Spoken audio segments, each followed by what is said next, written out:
मैं डॉक्टर सुबोध कुमार झा, साहित्य प्राध्यापक, संस्कृत महाविद्यालय बाथो। हम अपने छात्रों के लिए शास्त्री प्रथम खंड, शास्त्री द्वितीय खंड और शास्त्री तृतीय खंड एवं उपशास्त्री प्रथम एवं द्वितीय खंड के छात्रों के लिए आधुनिक विषयों की छात्रों की समस्या को देखते हुए आधुनिक विषय के शिक्षक उपलब्ध नहीं होने के कारण वरीय शिक्षक के नाते कुछ हद तक मैं उस दिशा में छात्रों की समस्या को हल करने के हेतु पहल किया है। उस पहल के क्रम में आज हम छात्रों के आग्रह पर राजनीति शास्त्र से संबंधित उस तरह का कॉमन प्रश्न का उत्तर या प्रश्न बताने का प्रयास कर रहे हैं जिससे सभी वर्ग, सभी कक्षा के छात्रों को लाभ प्राप्त हो सके। ऐसे में सर्वप्रथम राजनीति शास्त्र की मूल विषय वस्तु जो है वह है कि संविधान किसे कहते हैं, संविधान की क्या परिभाषा है और इसके विभिन्न आयाम क्या है या कितने प्रकार के संविधान हैं।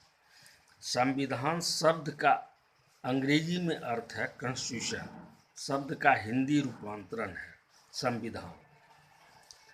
साधारणतः मनुष्य के शरीर के भी निर्माण और क्रियाकर्म के ढांचे का भी अर्थ उस रूप में लिया जा सकता है। मनुष्य राजनीतिक क्षेत्र में इस शब्द का प्रयोग राज्य की शासन व्यवस्था किस रूप में संपादित हो तथा किस रूप में यह क्रियान्वित हो उस दिशा को निर्धारित करता है। वैसे नियम को संविधान कहते हैं, अर्थात संविधान में इस तरह का एक नियमबद्ध अधिकार का समायोजन होता है जिसमें विभिन्न विभिन्न पद, क्षेत्र, राज्य, शासन, वर्ग समूह के निरंतर किस रूप में कार्य किया जाए वह उसकी व्यवस्था रहता है। अर्थात संविधान का मूल संबंध राज्य की शासन व्यवस्था से होता है। प्रत्येक राज्य के लिए, चाहे वह निरंकुश तंत्र हो या प्रजातंत्र हो या कुलीन तंत्र हो या वर्ण तंत्र हो, सभी राज्य हो या पिछड़ा हुआ राज्य हो, किसी भी प्रकार का राज्य हो, वहाँ सरकार के विभिन्न अंगों का संगठन होता है। नागरिकों के अधिकार और कर्तव्य का निर्धारण होता है तथा पदाधिकारियों के कार्य क्षेत्र की वह कितने सीमा तक कार्य कर सकता है इसकी व्यवस्था होती है। संविधान की के विषय में प्रमुख भाषाएं निम्नलिखित रूप से कई बड़े जानकारों ने दिया है। राजनीति जैसे ब्राइस के अनुसार लिखा गया है, संविधान निश्चित नियमों का एक संग्रह है। सही बात है, जिसमें कि सारे नियम एक जगह संकलित हो उसे संविधान कहते हैं और उसके द्वारा इसका संचालन हो।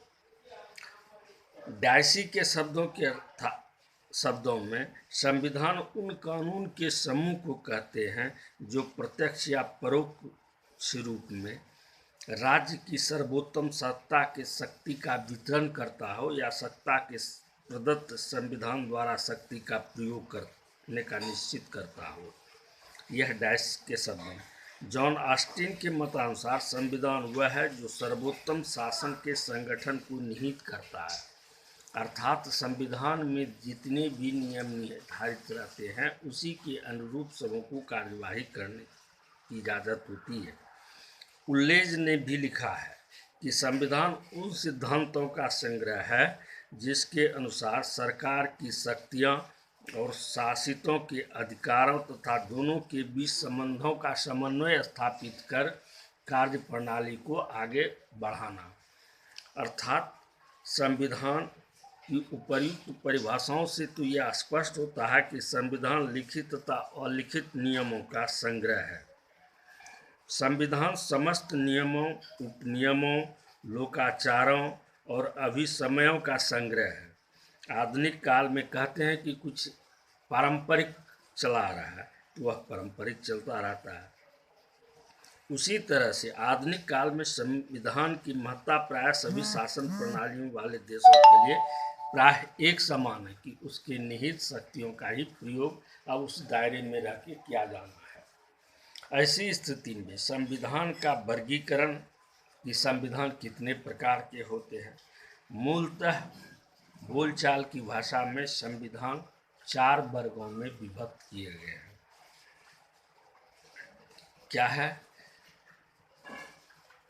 विकसित और अविकसित संविधान नियम, लिखित और अलिखित, दूसरा है लिखित और अलिखित, तीसरा है परिवर्तनशील और अपरिवर्तनशील, चौथा है एकात्मक और संघात्मक, जिसे कह सकते हैं कि शासन शक्ति वितरण के आधार पर एकात्मक और संघात्मक होता है।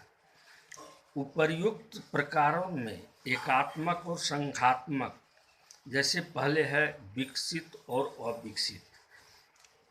कुछ संविधान के ऐसे बिंदु होते हैं जो काफ़ी विस्तृत रूप से वर्णित रहते हैं और कुछ होते हैं उसके अंदर से निहित अर्थात विकसित और विकसित की श्रेणी में आते हैं।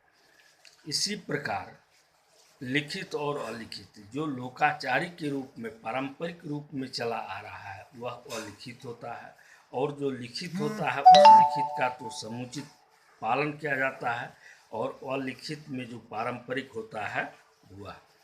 और तीसरा है परिवर्तनशील और अपरिवर्तनशील।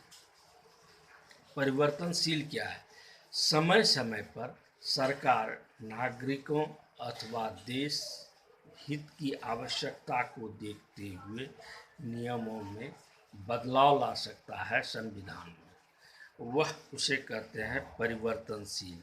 और कुछ संविधान के नियम ऐसे होते हैं जो बदले नहीं जा सकते हैं। यदि किसी राज्य की संख्या निर्धारित है चुनाव के मद्देनज़र, या उस एक बार जो वह संविधान बन जाता है कि इतने संख्या होंगे लोकसभा में सदस्यों का, इतने संख्या होंगे राज्यसभा में भिन्न भिन्न राज्यों में, तो वह परिवर्तित नहीं किया जा सकता है। इसीलिए इसको कहते हैं कि संविधान में तीसरा जो मुख्य विशेषता है वह परिवर्तनशील और अपरिवर्तनशील। अब चौथा आता है एकात्मक और संघात्मक। एकात्मक क्या है और संघात्मक क्या है? यूनिटरी और संघात्मक फेडरल। कहने का मतलब एकाधिकार किसी में सुरक्षित हो और वह उसका प्रयोग करता हो तो वह एकात्मक हो, और जनता को प्रदत्त जो अधिकार हो और वह उसका उपयोग करता हो तो वह संघात्मक है। अतः संविधान के प्रकार नहीं बल्कि सरकार या शासन के विभिन्न प्रकार होते हैं। संघात्मक और संसदात्मक सही अर्थ में संविधान का प्रकार नहीं है बल्कि सरकार या शासन के विभिन्न प्रकार हैं। कुछ लोगों में इन्हें भी संविधान के विभिन्न प्रकार के वर्गीकरण के अंतर्गत सम्मिलित करने की कोशिश की गई, परंतु उपर्युक्त प्रकारों में संविधान को विभिन्न प्रकार कहने के बजाय सरकार को विभिन्न प्रकार के कहना ही अधिक श्रेयस्कर होगा। अर्थात कहने का संविधान का मूल शब्द यह समझना चाहिए कि राज्य की शासन व्यवस्था से जिस शासन नियम के तहत व्यवस्थित व्यवस्था चलायमान हो उस नियम को संविधान कहते हैं। प्रत्येक राज्य के लिए एक संविधान की आवश्यकता होती है, अर्थात किसी भी सरकार को अपने कार्यों के निष्पादन हेतु भिन्न भिन्न प्रकार से भिन्न भिन्न आयाम के गठन कर उनके द्वारा हर एक पारंपरिक नियमों का पालन कराना, जनता को उस नियम से अवगत कराना, उसका लाभ पहुंचाना, यह सरकार संविधान के दायरे में रहकर करती है, जिसे कि जिस नियम से उसे ही संविधान कहते हैं। अर्थात जिसमें शासन से संबंधित सभी नियमों, सरकार के विभिन्न अंगों के पारस्परिक संबंधों, नागरिकों के अधिकारों और कर्तव्य तथा पदाधिकारियों के अधिकारों से संबंधित सभी तत्वों का जिसमें समाविष्ट हो या जिसमें वर्णित हो उसे संविधान कहते हैं। अर्थात छात्रों, संविधान किसे कहते हैं और संविधान के कितने प्रकार हैं या इनके क्या हैं, इस संबंध में संविधान के मूलतः 4 प्रकार हैं। संविधान 4 भागों में विभक्त है और संविधान किसे कहते हैं, यह एक कॉन्स्टिट्यूशन है, यह एक राज्य के लिए संचालित करने का संसाधन नियम है, जिस मार्ग पर बनाए हुए मार्ग पर सरकारी पदाधिकारी से लेकर समाज के जनता तक को चलना होता है, इसे ही संविधान कहते हैं। संविधान संबंधी सभी परिभाषाओं का मैंने वर्णन किया है। दूसरे शब्दों में संविधान समस्त नियमों, उपनियमों और लोकाचारों और अभिसमयों का संग्रह है। किसी भी समय कोई भी परंपरा सभी संविधान के दायरे के अंतर्गत आते हैं। अतः छात्रों, इस प्रश्न का उत्तर प्रश्न समझना, संविधान शब्द की परिभाषा कीजिए या संविधान किसे कहते हैं और उनके कितने प्रकार हैं और उनका क्या वर्णन है, उनको किस प्रकार वर्णित किया जा सकता है, या संविधान के भागों का वर्णन करें। अतः इस पर प्रश्न उत्तर सभी और इसके भिन्न भिन्न अंगों का अलग अलग से प्रश्न उत्तर अलग अलग समय में किया जाएगा।